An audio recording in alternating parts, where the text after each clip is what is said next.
growing up, I never really noticed I was different. It wasn't until about 3rd grade when that was the joke. Your mom's fat. Your brother's fat. You are fat. That was about the time when my grandmother introduced me to the term big boned. And I was okay with that, almost bragging about it. I wasn't fat, I was big boned. It took me about 6 years for me to realize that my bones were not 10 inches thick. It just wasn't real, and that's when I found out my life had been a lie.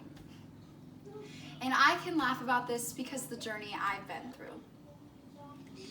I am me. I can wear whatever I want and do it confidently. And some people ask me, how do I do it? How do I just not care? Which I reply with, I do care, just about the right things.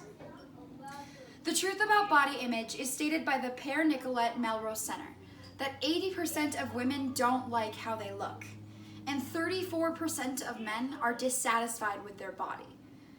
My purpose today is not to stand here to convince you that my body is the image of health, but to share with you how my body represents love, care, and self-progression. Today, I'm going to be talking about 3 things. First, understanding your body and its makeup. Then, talking about how to reprogram your thoughts. And finally, sharing with you the real secret to the bikini body. So when I say the bikini body, you're probably picturing something similar to the Victoria's Secret or Calvin Klein model. And that's the problem with the world of image, is that it portrays that one, the beautiful model type, and then anything else but that. But the truth is that there are so many more types of bodies that we don't see on social media. Andrew Payne, a human fitness and wellness expert, shares with us the truth. There are 3 major body types: the endomorph, the mesomorph, and the ectomorph. Endomorphs like me are round and soft. Mesomorphs are square and muscular, and ectomorphs are almost always thin and fine-boned. Some may believe that you can change the type of body type you are, but this is completely untrue. All of our bodies are different, and they all follow different formulas. So there will be no pill or shake or whatever else the weight loss industry will come up with that will work for everyone. Now you may be asking yourself, how do they differentiate in body makeup? Well, endomorphs have a naturally slow metabolism. Mesomorphs have an efficient metabolism and are just naturally athletic. And ectomorphs have small muscles and a fast metabolism, which makes it hard for them to gain weight. A lot of these ectomorphs are considered the model type.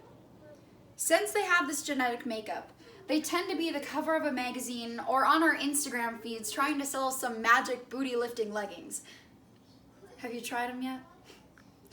Anyway, when we see this throughout our lives, we start to form an image of perfection in our minds. Sometimes it can be even subconscious, and we begin to compare ourselves.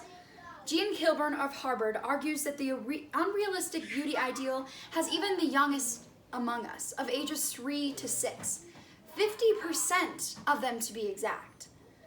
Most of these girls don't even understand how to tie their shoelaces, but because of social media, they are convinced that weight is something to be worried about.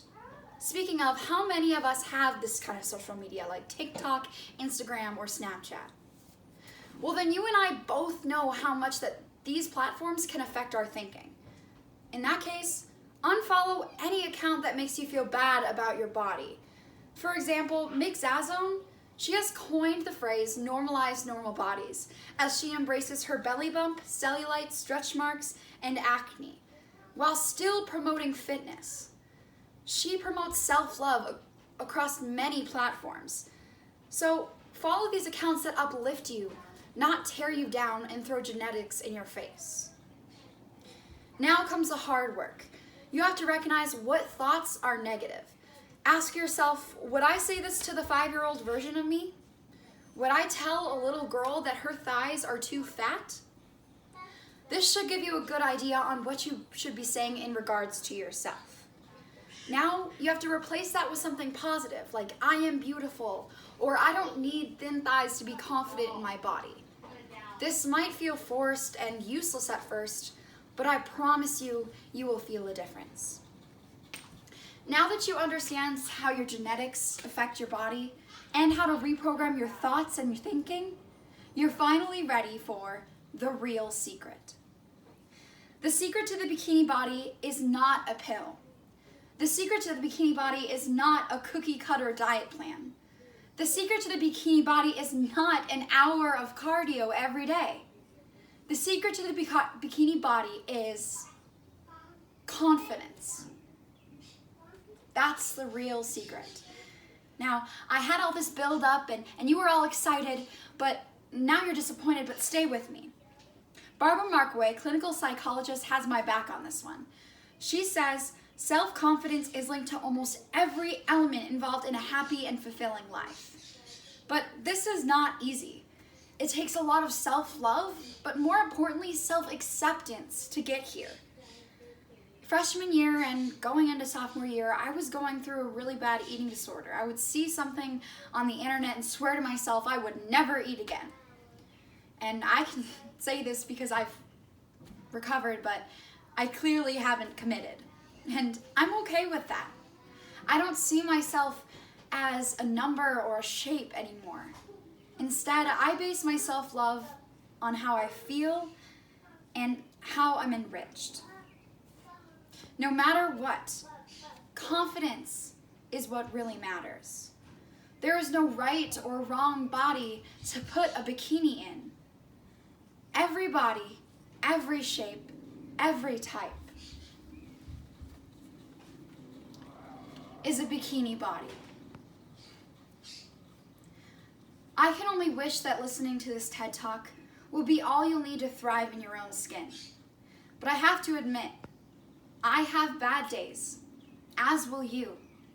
As will the most beautiful people to society standards will. But it's all about having your own back and learning what's real and what's fake in this world. My hope is that with understanding your body and body makeup, knowing how to reprogram your thoughts, and gaining the confidence to know that everybody deserves to be in that bikini, you can learn to thrive in your skin too.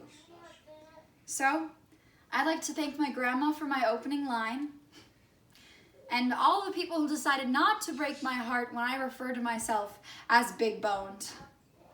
But most importantly, my 10-inch thick thighs for not being bone, so I could properly move and stuff. Thank you.